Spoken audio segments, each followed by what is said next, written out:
Assalamualaikum warahmatullahi wabarakatuh. Waalaikumsalam warahmatullahi wabarakatuh.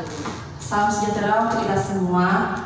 Pertama-tama marilah kita panjatkan puji syukur kita kehadiran Allah Subhanahu wa taala atas limpahan karunia-Nya dan nikmatnya jualah kita dapat berkumpul di ruangan yang sederhana ini. Tak lupa pula salawat beriring salam kita hadiahkan kepada junjungan kita Nabi besar Muhammad SAW dengan mengucapkan Allahumma sholli ala sayyidina Muhammad wa ala ali sayyidina Muhammad. Semoga di yaumil akhir nanti kita salah satu umat beliau mendapat syafaat dari beliau. Amin amin ya rabbal alamin. Baiklah, di sini sebelum memulai acara saya berterima kasih dulu kepada Ibu Kepala Sekolah yang telah sudi hadir meluangkan waktunya untuk dapat berkumpul di sini dalam kegiatan diseminasi dengan rekan sejawat tentang modul budaya positif. Dan juga terima kasih kepada ibu-ibu guru, bapak guru yang hebat di sini yang telah sudi meluangkan waktunya untuk hadir pada kegiatan hari ini. Baiklah, di sini saya akan memaparkan tentang budaya positif pada modul 1.4. Di sini saya di depan bapak dan ibu guru, bukan berarti saya lebih hebat dari bapak ibu guru. Cuma saya mungkin diamanahkan dari pendidikan guru penggerak ini untuk dapat mengimbaskan ilmu yang saya dapat di pendidikan guru penggerak ini, khususnya di modul 1.4 yaitu budaya positif. Selamat datang para guru hebat, mari belajar bersama, berkolaborasi, saling mendukung demi mewujudkan disiplin positif di sekolah kita tercinta. Pada modul budaya positif ini ada beberapa submodul. Yang pertama, perubahan paradigma belajar. Yang kedua, disiplin positif. Yang ketiga, motivasi perilaku manusia. Yang keempat, kebutuhan dasar. Kelima, posisi kontrol restitusi. Keenam, keyakinan kelas. Dan selanjutnya itu segitiga restitusi.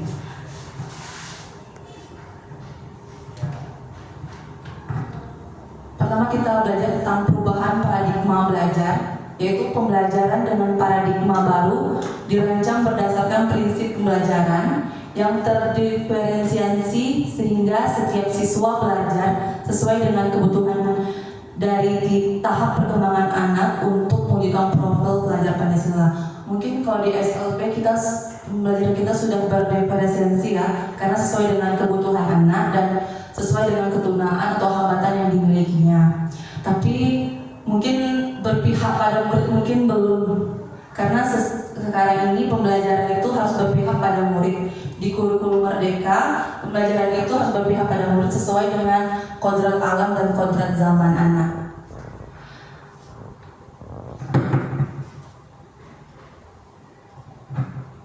Kita sama-sama tahu profil pelajar Pancasila itu ada 6 karakternya itu. Pertama, beriman dan bertakwa kepada Tuhan Yang Maha Esa dan berakhlak mulia. Kedua, bergotong royong. Ketiga, bernalar kritis. Keempat, mandiri. Kelima, kreatif. Dan keenam, berkebinekaan global. Jadi nilai profil pelajar Pancasila ini yang akan kita bentuk nanti di kurikulum Merdeka.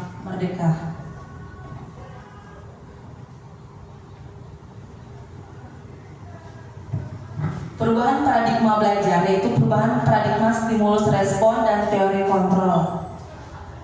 Mungkin di sini ada yang tahu apa stimulus respon?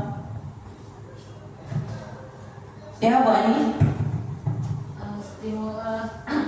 Menurut saya stimulus respon itu adalah sebuah rangsangan yang diberikan oleh seseorang dan memberikan reaksi yang muncul dapat berupa pikiran, perasaan, ataupun tindakan. Terima kasih Bu Ani atas jawabannya, betul sekali. Di sini stimulus respon yaitu ada dua ya, ada stimulus respon dan teori kontrol. Untuk teori kontrol apa ada yang tahu Bapak Ibu?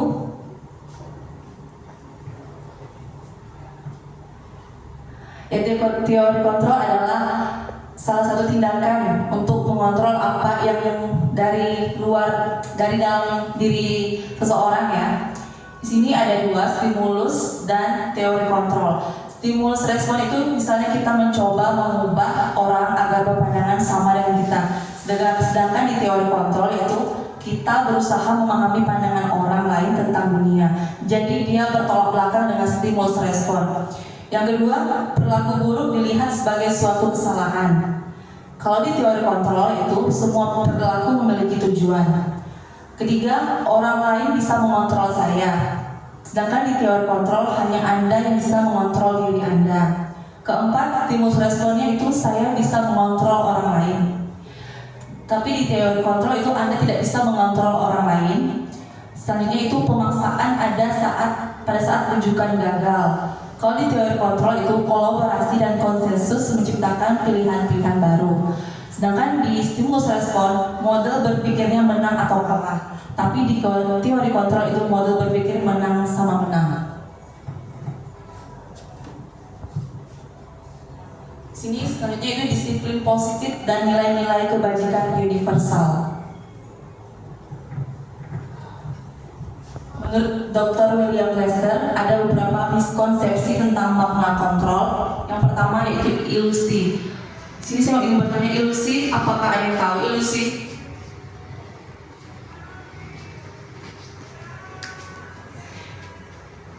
Bella?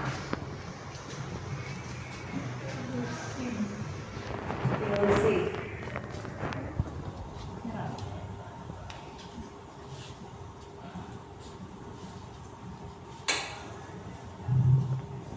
Ya, ilusi ini merupakan suatu tindakan atau suatu tindakan yang tidak sesuai dengan diri seseorang. Ilusi yang pertama itu ilusi guru mengontrol murid. Yang kedua, ilusi bahwa semua penguatan positif efektif dan bermanfaat. Ketiga, ilusi bahwa kritik dan membuat orang merasa bersalah dapat menguatkan karakter. Keempat, ilusi bahwa orang dewasa memiliki hak untuk memaksa. Disiplin sama dengan kontrol diri. Sini saya ingin bertanya, apa yang dimaksud dengan disiplin? Bu Ella? Menurut saya disiplin itu adalah perilaku seseorang, di mana perilakunya itu dia menunjukkan nilai-nilai ketaatan dan nilai kebenaran gitu. Ya, betul sekali Bu Ella. Disiplin di sini yang dimaksud dengan disiplin, ketika kita mendengar kata disiplin di benak kita apa? Harus taat peraturan kan? Iya. Kebanyakan orang akan menghubungkan kata disiplin dengan tata tertib atau peraturan atau aturan. Jadi kata disiplin juga sering dihubungkan dengan hukuman, padahal itu sungguh berbeda. Karena belajar tentang disiplin positif tidak harus dengan memberi hukuman. Justru itu adalah salah satu alternatif terakhir dan bila perlu tidak digunakan sama sekali.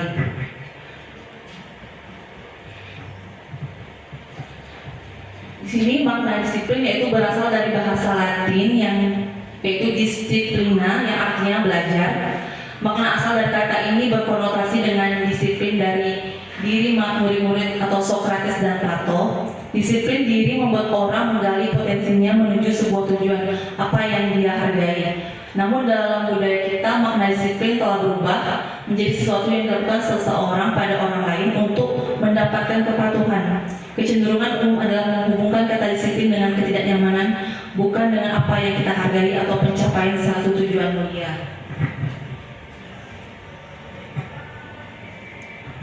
Ki Hajar Dewantara menyatakan bahwa untuk menciptakan murid yang merdeka, syarat utamanya adalah harus ada disiplin yang kuat. Disiplin yang dimaksud adalah disiplin diri yang memiliki motivasi internal. Jika tidak memiliki motivasi internal, maka kita memerlukan pihak lain untuk mendisiplinkan kita atau motivasi eksternal, karena berasal dari luar bukan dari dalam kita sendiri. Adapun definisi kata merdeka adalah menurut Ki Hajar Dewantara adalah merdeka iku jawarnya orang mulai pasti pengareng uga kuat kuasa mandiri piriaga, yang artinya merdeka itu artinya tidak hanya terlepas dari perintah, akan tapi juga cakap buat memerintahkan diri sendiri. Jadi pentingnya disiplin ini dari dalam diri kita ya, dari dalam diri murid kita itu motivasi intrinsik atau dari dalam diri murid, tidak di luar. Karena misalnya dia disiplin itu misalnya dia takut akan sebuah hukuman atau sebuah sanksi, jadi motivasi itu lebih lebih bagus dari dalam diri murid itu sendiri, dari kesadarannya.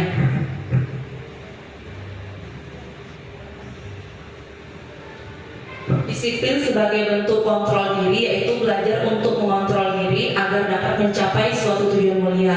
Tujuan mulia di sini mengacu pada nilai-nilai atau prinsip-prinsip mulia yang dianut seseorang yang disebut sebagai nilai-nilai kebajikan yang universal.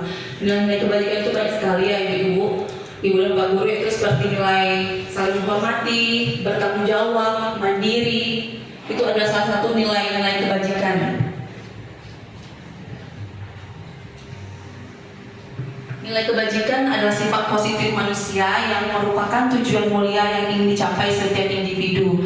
Nilai tersebut bersifat universal dan lintas bahasa, suku bangsa, agama maupun latar belakang.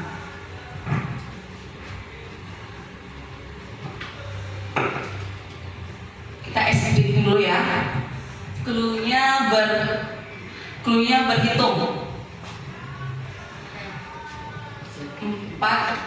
4 sama dengan 5 sama dengan 4, 3 sama dengan, ayo tahu, cluenya berhitung. 4 sama dengan 5 sama dengan 4, 3 sama dengan apa? 2. Ada yang lain? 4. 4. Ada yang lain? 0. Ada yang lain?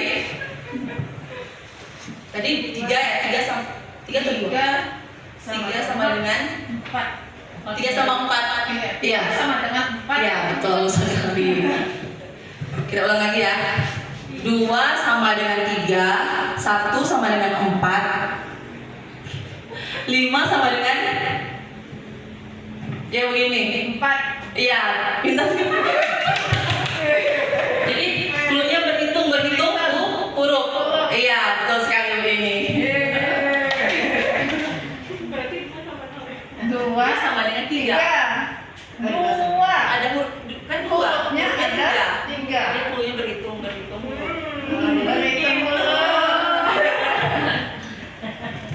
Sebenarnya teori motivasi. Apa itu motivasi? Apa yang ada yang tahu, Bapak dan Ibu? Ya, silakan Bu Bini. Motivasi adalah dorongan yang timbul pada diri seseorang secara sadar atau tidak sadar dalam melakukan suatu tindakan. Betul sekali Bu Bini.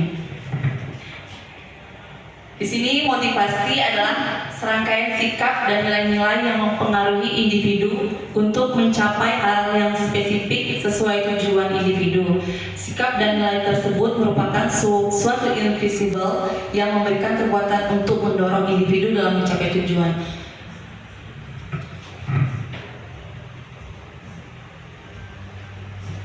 Ini adalah Diane Gossen, yaitu menyatakan 3 motivasi perilaku manusia. Yang pertama, untuk menghindari ketidaknyamanan atau hukuman. Kedua, untuk mendapatkan imbalan atau penghargaan dari orang lain. Yang ketiga, untuk menjadi orang yang mereka inginkan dan menghargai diri sendiri dengan nilai-nilai yang mereka percaya. Jadi yang 1, 2 ini adalah motivasi eksternal dari luar diri manusia, dari luar individu ya. Dari luar individu atau bisa khususnya untuk di sekolah untuk murid kita atau untuk diri kita sendiri ya. Kalau yang ketiga ini ada motivasi internal atau intrinsik yang berasal dari dalam diri kita sendiri. Jadi motivasi ketiga ini yang lebih bagusnya itu adalah motivasi yang ketiga, motivasi internal dalam diri kita. 5 kebutuhan dasar manusia. Yang pertama yaitu fisiologis dan psikologis. Kebutuhan dasar manusia bertujuan untuk mempertahankan suatu kehidupan dan kesehatan manusia.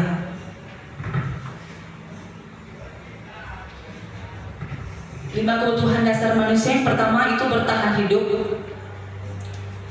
Bertahan hidup itu contohnya makan, minum, tempat tinggal. Yang kedua itu kebutuhan yang bersifat psikologis, yaitu kasih sayang dan rasa diterima. Yang ketiga penguasaan, yang keempat kebebasan, dan yang kelima kesenangan. Jadi yang 2, 3, 4, 5 ini ada di anak murid kita atau anak didik kita. Jadi kalau yang kedua ini kasih sayang dan rasa diterima itu contohnya misalnya dia mencari perhatian.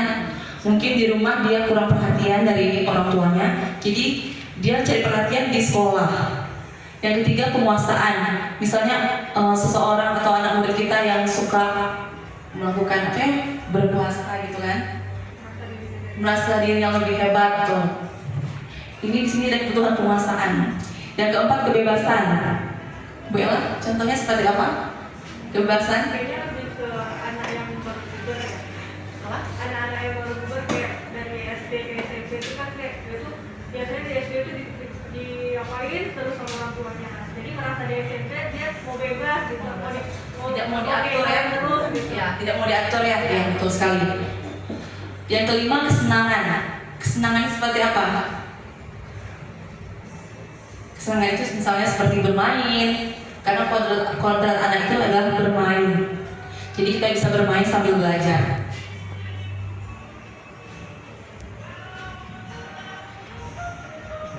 Lima, posisi kontrol. Di sini ada 5 posisi kontrol. Yang pertama, penghukum, kedua, pembuat rasa bersalah, ketiga, teman, keempat, pemantau, dan kelima, manajer.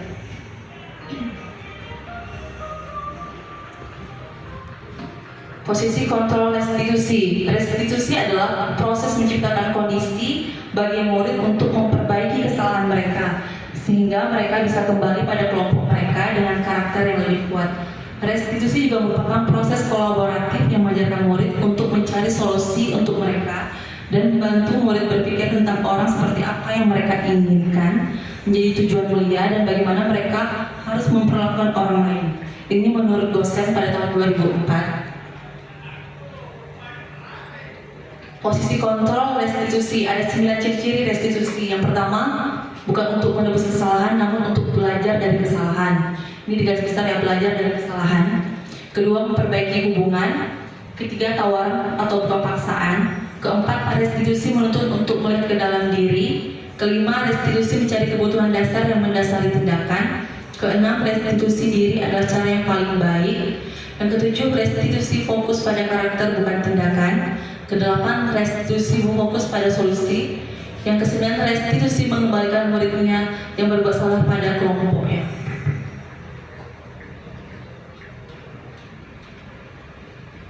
Mungkin di sini kita pernah jadi penghukum ya, Bapak Ibu. Di sini penghukum, seorang penghukum bisa menggunakan hukuman fisik maupun verbal. Orang-orang yang menjalankan posisi penghukum senantiasa mengatakan bahwa sekolah memerlukan sistem atau alat yang dapat lebih menekan murid-murid lebih dalam lagi.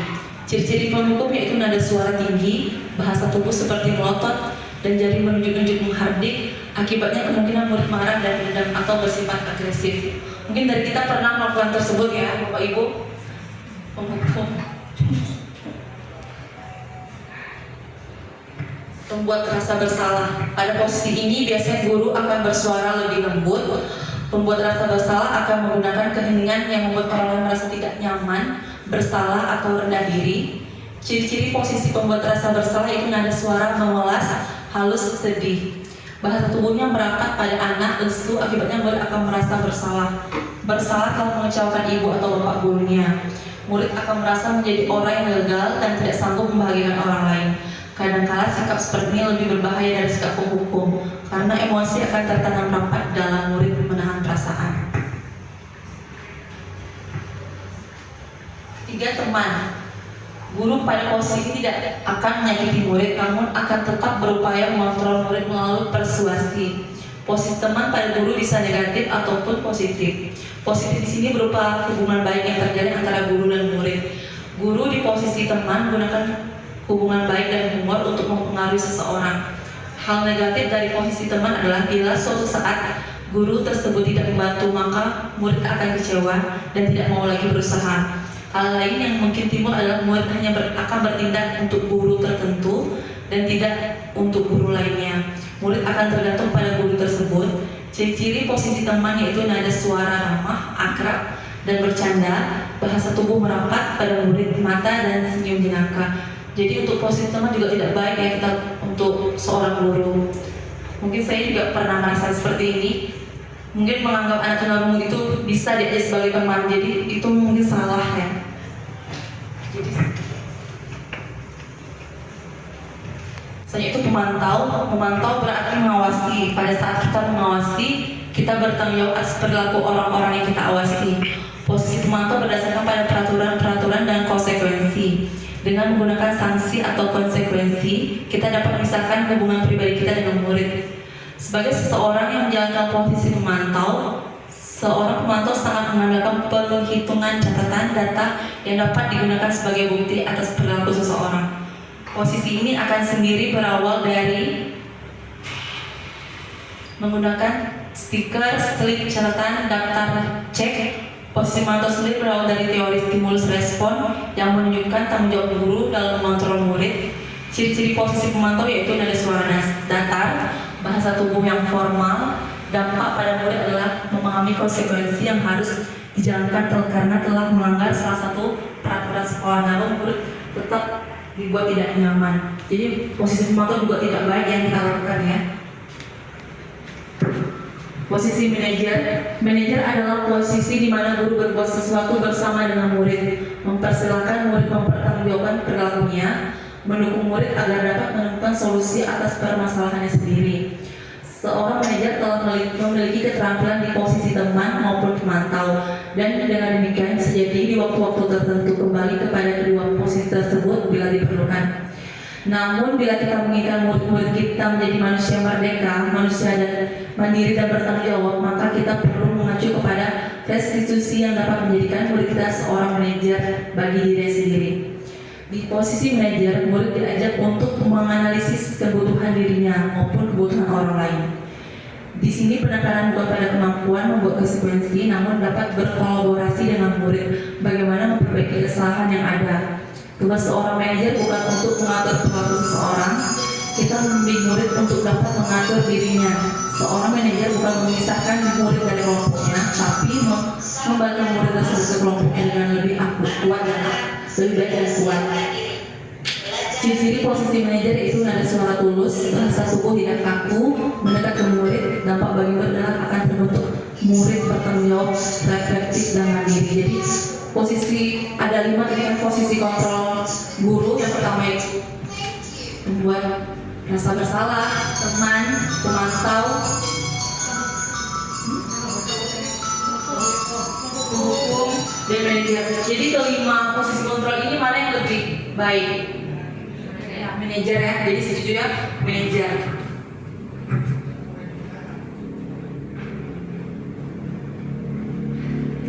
Kita explain lagi ya.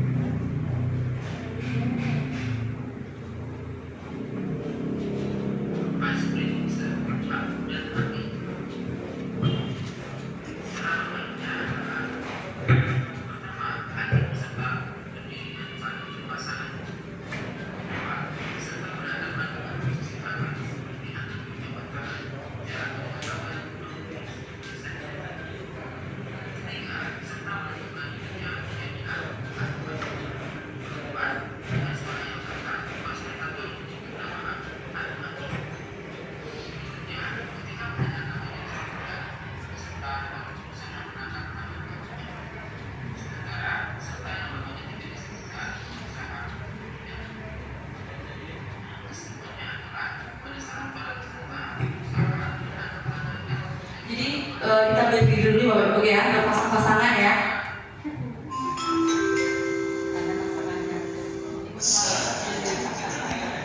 Berpasang-pasangan. Nanti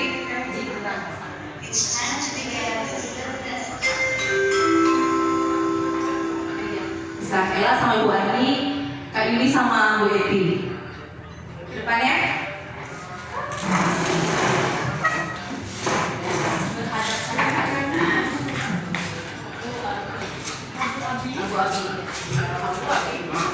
Berhadap-hadapan ya.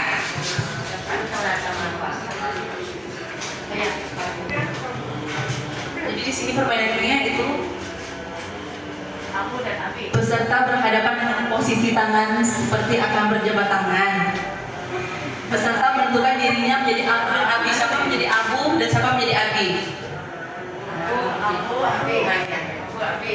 Aku ya. Nanti saya menyebut nama Abi, nanti tangkap kalau ini Abu ya. Nama ditangkap itu Abu atau Syarmi? Abu. Kalau ibu menyebutkan Abu, yang ditangkap Abu. Nggak Abi yang dianggap. Oh, kalau Abu, menyebutkan yang Abi yang dipanggil itu yang menangkap. Dia menangkap. Iya. Kalau dibilang nama Abu, tangkap tangan Abi. Iya. Kalau saya bilang Abi, tangkap tangan Abu. Iya. Jadi saya ini Abu. Ini Abu, ini Abi ya. Abi. Bisa kita coba dulu ya. Benar ya? Abu. Tidak. Betul ya? Betul lah. Iya, Abi. Abu yang betul lah. Abu yang tangkap. Iya. Abi tangkap. Kalau sama Abu, tangkap tangan Abi. Boleh hindar ya? Boleh. Hindar. Tangannya 10 meter kali ya. 10 senti. 10 cm ya. 10 senti. Ya, kita coba ya. 1, 2, 3. Abi. Ibu menghindar. Iya. Kita ulang ya. Konsentrasi. Abu.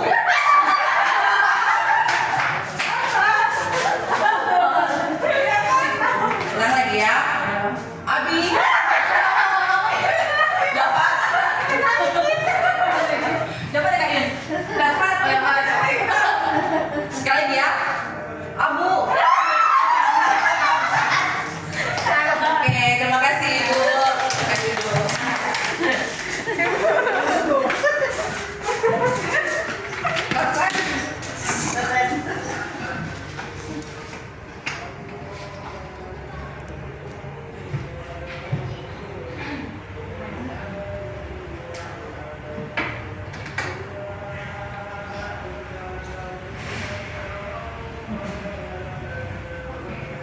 Selanjutnya itu keyakinan kelas ya.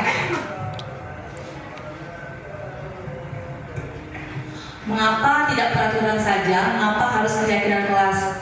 Sini mengapa kita memiliki peraturan harus menggunakan helm bila mengendarai kendaraan roda 2? Coba bilang mengapa? Mengapa kita memiliki peraturan harus menggunakan helm bila mengendarai kendaraan roda 2? Karena untuk menjaga keselamatan ya. Betul, untuk menjaga keselamatan ya. Selanjutnya itu mengapa kita memiliki peraturan 3M, menggunakan masker, mencuci tangan dan menjaga jarak 1,5 meter. Untuk keselamatan juga ya. Keselamatan diri ya, betul sekali. Yang ketiga itu mengapa kita memiliki peraturan harus datang tepat waktu pada saat mengikuti pelatihan. Oke, biar disiplin, betul sekali. Jadi untuk mendukung motivasi intrinsik kembali ke nilai-nilai atau keyakinan-keyakinan lebih menggerakkan seseorang dibanding mengikuti serangkaian peraturan-peraturan. Jadi kalau peraturan itu dia lebih kalimatnya lebih panjang, tapi kalau keyakinan kalimatnya lebih pendek dan mudah diingat. Tadi kan yang pertama ini kan mengapa kita memiliki peraturan untuk menggunakan helm bila mengendarai kendaraan roda 2. Keselamatan kan itu merupakan keyakinan dalam diri kita. Sedangkan sama juga ini dengan yang kedua itu mengapa kita harus menggunakan masker, mencuci tangan dan menjaga jarak itu untuk keselamatan diri kita. Yang ketiga kita mengapa memiliki peraturan harus datang tepat waktu pada saat mengikuti pelatihan, karena untuk disiplin diri kita. Jadi disiplin, bertanggung jawab, saling menghormati itu adalah sebuah keyakinan. Nanti bisa kita terapkan di dalam kelas juga seperti itu. Kalau untuk peraturan kan lebih panjang dia. Sedangkan dia panjang. Saya tidak boleh membuang sampah, itu sebuah peraturan. Ya. Kalau untuk keyakinan kelasnya kita buat menjaga kebersihan. Jadi kata-kata itu lebih mudah diingat anak. Jadi nanti kita buat keyakinan di kelas, kita sepakat sama anak-anak, misalnya harus datang tepat waktu, itu merupakan disiplin. Jadi kita buat disitu keyakinannya disiplin. Yang pertama disiplin, bertanggung jawab, saling menghormati, menjaga kebersihan. Jadi itu mudah diingat anak. Itu merupakan keyakinan. Sini yang mana merupakan keyakinan kelas. Yang pertama yaitu datang tepat waktu mengucapkan salam. Ini ada sebuah peraturan ya, peraturan. Di sebelahnya itu kami guru dan murid yang saling menyayangi. Peraturan atau keyakinan? Iya, betul sekali keyakinan. Yang kedua menjaga kebersihan sekolah, menjaga kebersihan. Iya, betul sekali keyakinan. Kami murid yang semangat belajar. Ya, betul sekali, keyakinan. Berdoa sebelum dan sesudah kegiatan. Peraturan, ya, betul sekali. Aktif dalam pembelajaran. Peraturan, ya, betul sekali. Kami murid yang peduli dengan teman-teman. Sebaik peduli, di sini peduli. Keyakinan, ya, keyakinan.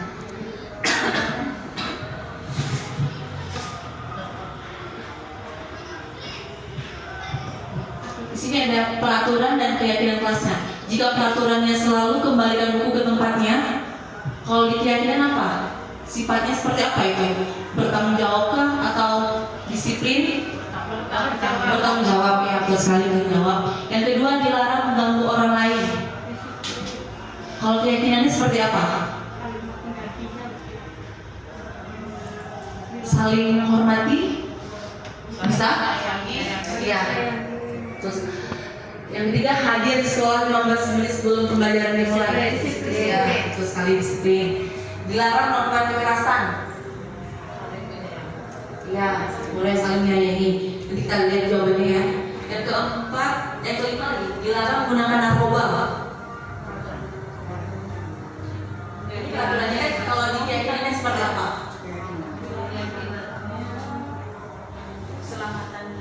Selamatan diri bisa juga. Bergantian atau menunggu giliran. Disiplin, terus disiplin ya. Boleh. Gunakan masker. Keselamatan. Jangan berlari di kelas atau koridor. Keselamatan.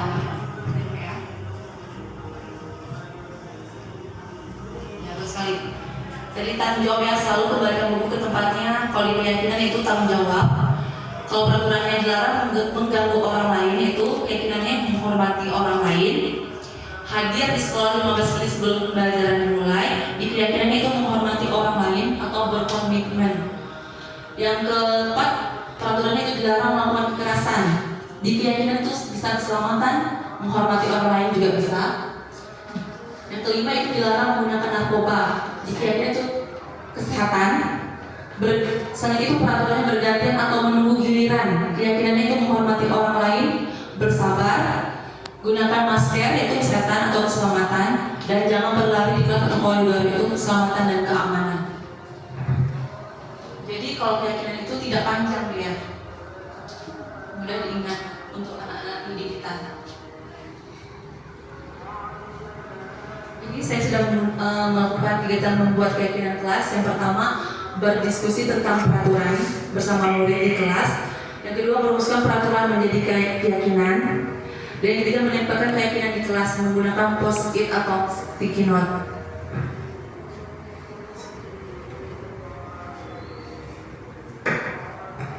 Di sini keyakinan kelas Ngarumu di SLB Negeri 0339. Yang pertama yaitu disiplin waktu, bertanggung jawab, saling menghormati, dan menjaga kebersihan.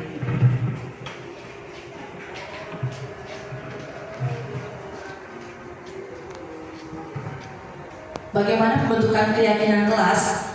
Itu lebih abstrak dari peraturan, berupaya pernyataan universal, dibuat dalam bentuk positif, sedikit saja agar mudah diingat, sesuai dengan kondisi kelas dan sekolah agar mudah diterapkan.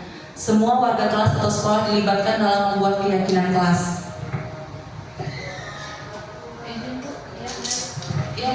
Iya, silakan Bu. Briefing dulu ya. Ini tentang nama-nama makanan. Yang pertama apa Bu Ella? Burger ya. Iya, kita lihat jawabannya ya. Kita simpan dulu burger.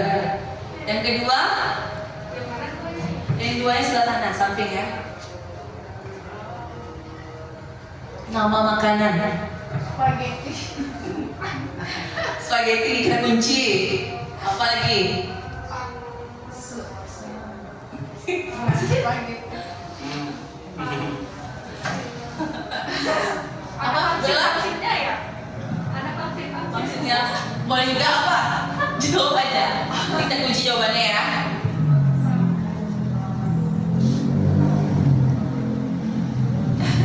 Apa ya? Pas ya?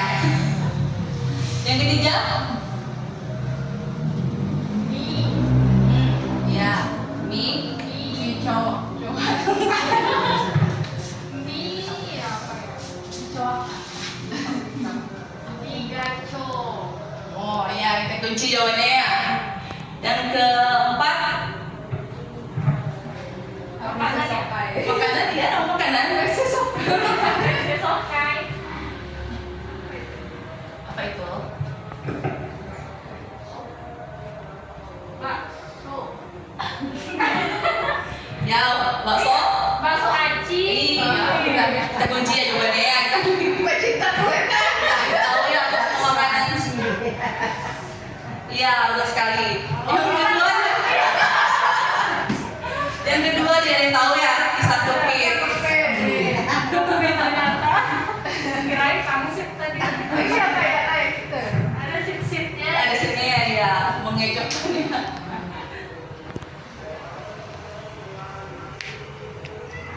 Terakhir itu segitiga restitusi.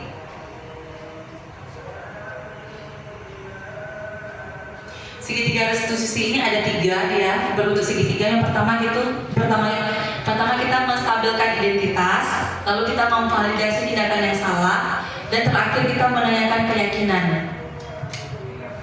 Jadi menurut Dian Negoset dalam bukunya Restitusi, yaitu telah merancang sebuah tahapan untuk memudahkan para guru dan orang tua dalam melakukan proses untuk menyiapkan anaknya untuk melakukan restitusi bersama bernama segitiga restitusi.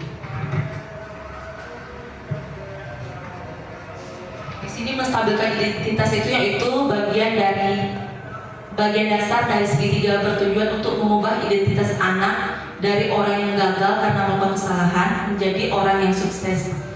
Anak yang melanggar peraturan karena sedang mencari perhatian adalah anak yang sedang mengalami kegagalan.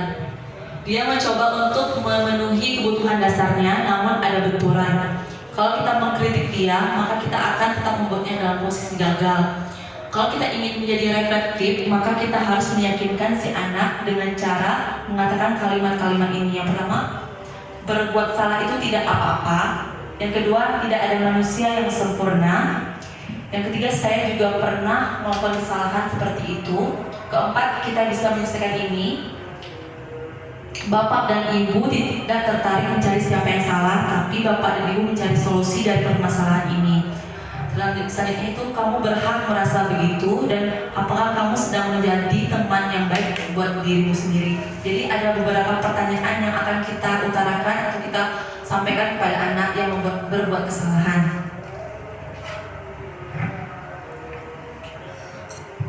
Selanjutnya itu validasi tindakan yang salah. Setiap tindakan kita dilakukan dengan satu tujuan, yaitu memenuhi kebutuhan dasar. Kalau kita memahami kebutuhan dasar apa yang mendasari sebuah tindakan, kita akan bisa menemukan cara-cara paling efektif untuk memenuhi kebutuhan tersebut. Menurut teori kontrol, semua tindakan manusia, baik atau buruk, pasti memiliki maksud atau tujuan tertentu. Seorang guru yang memahami teori kontrol pasti akan mengubah pandangannya dari teori stimulus respon ke cara berpikir proaktif yang mengenali tujuan dari setiap tindakan. Kalimat-kalimat di bawah ini mungkin terdengar asing buat guru, namun bila dikatakan dengan nada tanpa menghakimi akan memvalidasi kebutuhan mereka. Misalnya pertanyaannya itu, padahal kamu bisa melakukan yang lebih buruk dari ini ya. Kedua itu, kamu pasti punya alasan mengapa melakukan hal itu. Yang ketiga itu, kamu patut bangga pada dirimu sendiri karena kamu telah melindungi sesuatu yang penting buatmu. Keempat, kamu boleh mempertahankan sikap itu, tapi kamu harus menambahkan sikap yang baru. Jadi ini adalah beberapa pertanyaan pada validasi tindakan yang salah.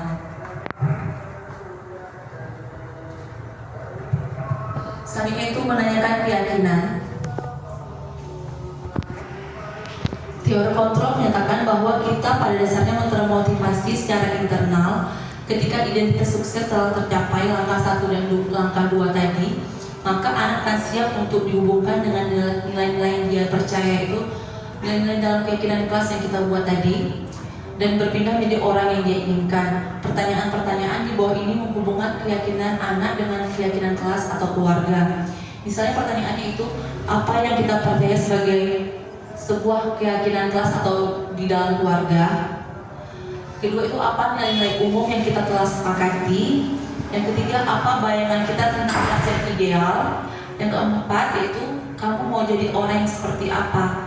Di sini ada beberapa pertanyaan, yaitu tentang menanyakan keyakinan. bisa kita hubungkan dengan keyakinan kelas kita yang telah kita buat tadi. Ini saya ada membuat kasus yang pertama yaitu dari demonstrasi konseptual. Di sini kami diminta untuk membuat sebuah kasus, membuat skenario sebuah kasus, yaitu tentang anak yang terlambat datang sekolah. Silakan Bapak Ibu lihat dulu ya. Ini anak tunarungu di kelas saya. Dia adalah anak yang pintar dan rajin di kelas saya, tapi akhir-akhir ini dia sering datang terlambat ke sekolah. Jadi di sini kami disuruh membuat segitiga restitusi. Jadi diminta anak untuk melakukan sebuah kesalahan. Jadi kita memanggil anak tersebut, lalu kita menggunakan segitiga restitusi tadi ya.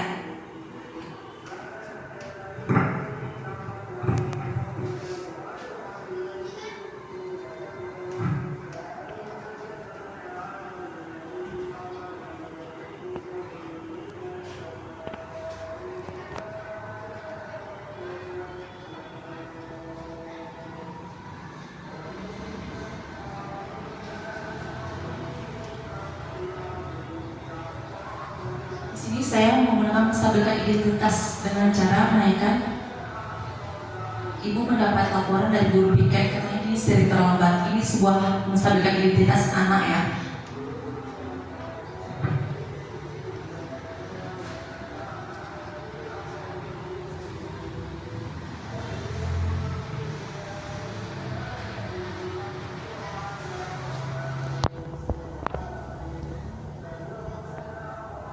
Di sini itu memvalidasi tindakan yang salah dengan pertanyaan itu. Ini berbuat salah itu manusiawi. Setiap orang pernah berbuat kesalahan. Ibu juga sama seperti kamu dulu. Ibu pernah juga terlambat datang ke sekolah. Yang terpenting kita bisa belajar dari kesalahan itu dan berusaha untuk memperbaikinya. Ini kita cari solusinya bersama ya. Dini sering datang terlambat pasti ada alasannya. Jadi ini kalimat ini sebuah validasi tindakan yang salah ya. Jadi di sini kita menyuruh anak mencari solusi, bukan dari diri kita sendiri. Kita hanya memfasilitasi, membimbing anak.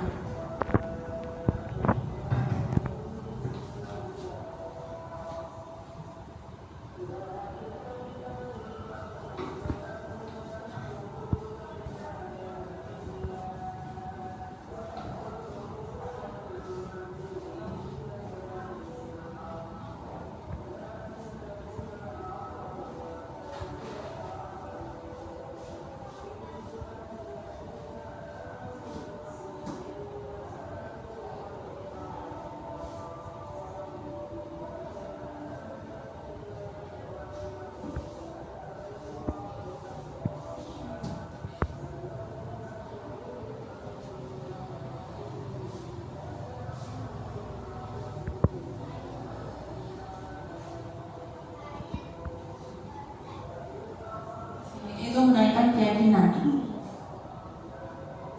Sini saya menaikkan itu kamu tahu keyakinan kelas yang telah kita sepakati. Sini saya juga menaikkan itu datang terlambat ke sekolah sesuai dengan keyakinan kelas kita tidak. Menurut kamu keyakinan kelas apa yang ini langgar? Disiplin itu apakah penting untuk kamu ini? Di sini anak yang mencari solusinya sendiri.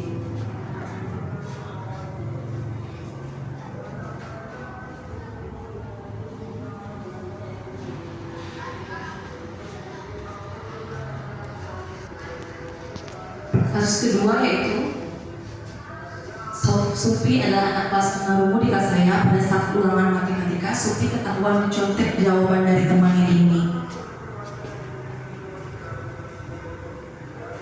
Sini saya menstabilkan identitas dan menanyakan, Supi, tadi ibu melihat kamu mencontek jawaban ini pada saat ulangan matematika. Apakah betul Supi?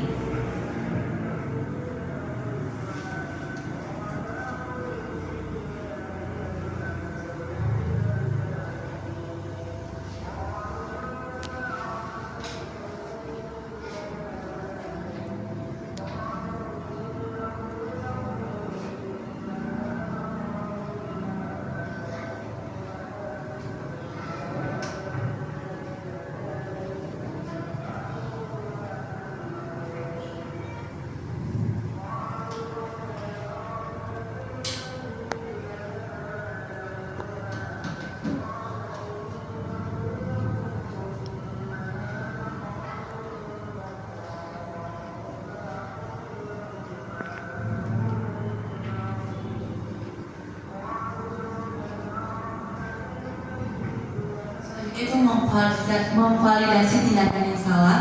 Di sini saya menggunakan kalimat itu setiap manusia pernah berbuat kesalahan. Ibu juga pernah berbuat kesalahan sama seperti Supi. Di sini ibu tidak mencari siapa yang salah, tapi di sini ibu ingin mencarikan solusinya supaya Supi tidak mencontek lagi. Supi pasti punya alasan mengapa mencontek.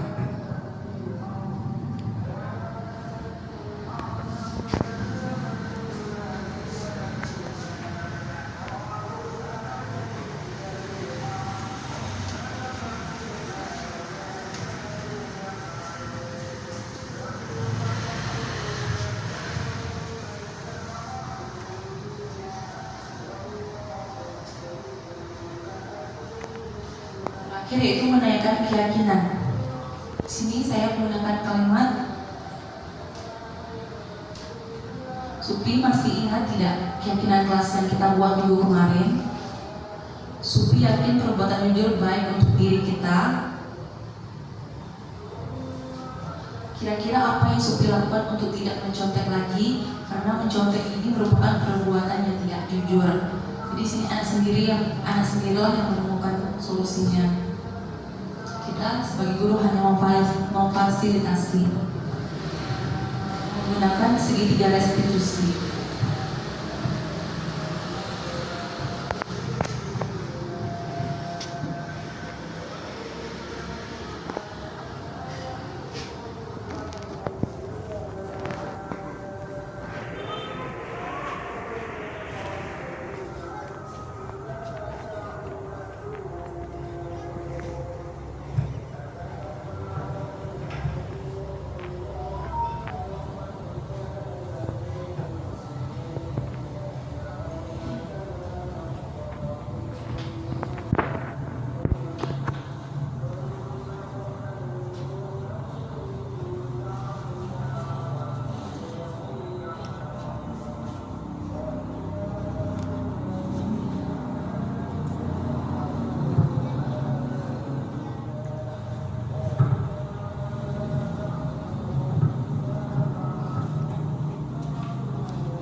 Ya, ini tadi kasus yang disuruh kami untuk membuat kasus di pendidikan guru putra ini, yaitu tentang untuk membuat sebuah segitiga restitusi.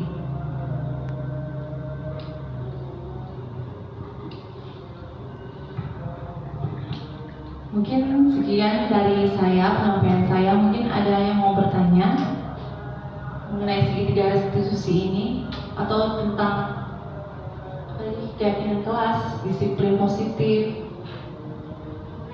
Boleh? Ella? Kalau dari kita lihat tadi ya, ada beberapa contoh tentang kasus restitusi. Nah, sedikit mau menanyakan untuk meyakinkan diri gitu. Jadi kalau misalnya restitusi ini kan kita tanya sama anak kenapa dia gitu, terus nanti hasil akhirnya tuh dia atau kita yang bakalan mengasih solusi gitu. Apakah bisa dari kita? Kalau sekiranya nih anak tuh tidak tahu kayak mana solusi yang tepat atau apa gitu, apakah boleh dari kita atau harus dari anaknya? Bisa juga dari kita sendiri, guru. Ini lebih baik sih gimana gitu? Lebih baik itu dari anak sendiri, Jadi dari diri dalam diri dia. Itu kan dari keyakinan kelas tadi kan dibuat kan supaya mereka, kembali ke situ gitu ya. iya, dihubungkan kembali dengan keyakinan kelas yang telah dibuat tadi. Jadi motivasi yang timbul itu motivasi intrinsik dari dalam anak. Jadi inilah pentingnya budaya positif ya. Budaya positif itu untuk apa? Untuk sekolah kita juga untuk lebih memotivasi anak. Selama ini kita kan anak terlambat kita hukum atau kita jadi penghukum atau jadi pembuat rasa bersalah. Jadi dalam budaya positif ini, jadi anak berbuat kesalahan itu tidak boleh dihukum gitu. Karena hukuman itu bukan untuk menjadi anak yang lebih baik lagi, malah menjadi mereka mungkin menjadi sakit hati, dongkol dia kan. Iya. Kalau sudah terlanjur menghukum, Kalau sudah terlanjur menghukum, nanti selanjutnya kita sebagai manajer lagi. Posisi guru itu sebagai manajer. Itu posisi manajer itu lebih bagus daripada keempat posisi tadi yang telah kita pelajari tadi.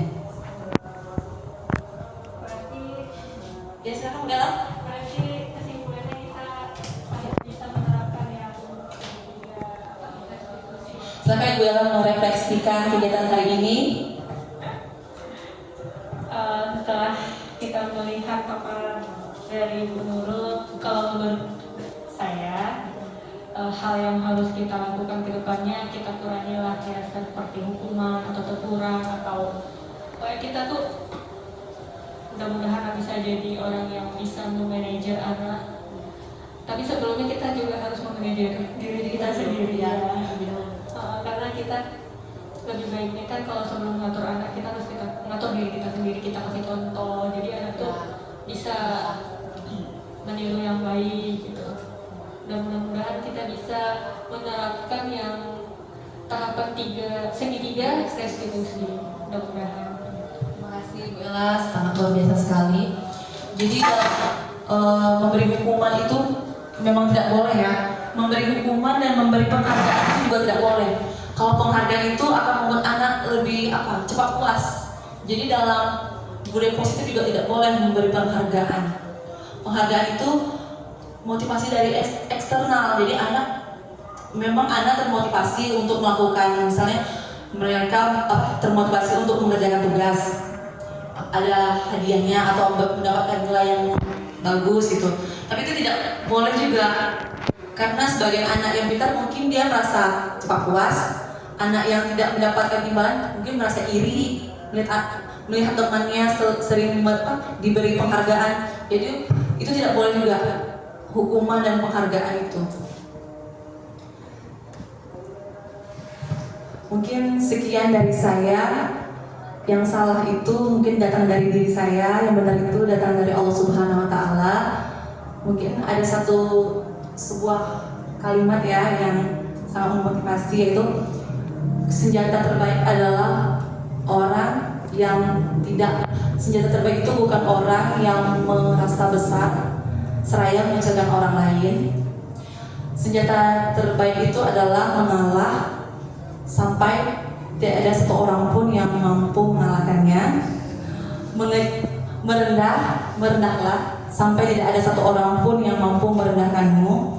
Daripada mendongak angkuh menghadap melawan sinar matahari, lebih baik bersujud, karena bersujud adalah sesuatu yang cara yang terbaik bagaimana kita merapatkan tubuh kita, merapatkan tubuh kita berbisik ke arah bumi tapi didengar oleh penghuni langit.